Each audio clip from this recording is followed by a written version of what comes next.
ಪಾಲನೆಯ ಕಾಯ್ದೆ 2015ರ ಸೆಕ್ಷನ್ 81ರ ಅನ್ವಯ ಮಕ್ಕಳನ್ನು ಮಾರಾಟ ಮಾಡಿದವರಿಗೂ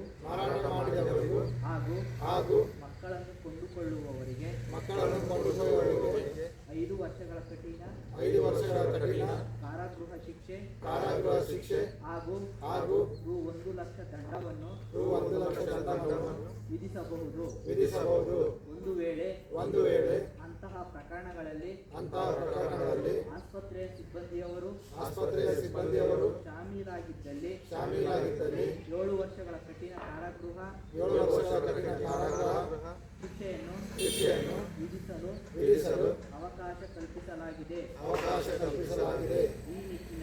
ಈ ನಿಟ್ಟಿನಲ್ಲಿ ಕುಟುಂಬವಿಲ್ಲದ ಮಕ್ಕಳಿಗೆ ಕಾನೂನುಬದ್ಧವಾಗಿ ಕುಟುಂಬವನ್ನು ಒದಗಿಸುವುದು, ಅನಾಥ ಒಪ್ಪಿಸಲ್ಪಟ್ಟ ನಿರ್ಗತಿಕ ಮತ್ತು ಪರಿತ್ಯಕ್ತ ಮಕ್ಕಳನ್ನು ಕಂಡುಬಂದಲ್ಲಿ ಮಕ್ಕಳ ಸಹಾಯವಾಣಿ 1098 ಅಥವಾ 112ಕ್ಕೆ ಕರೆ ಮಾಡುವುದರ ಮುಖಾಂತರ ಮಕ್ಕಳ ಭವಿಷ್ಯತ್ತಿನ ಹಿತಾಸಕ್ತಿಗಾಗಿ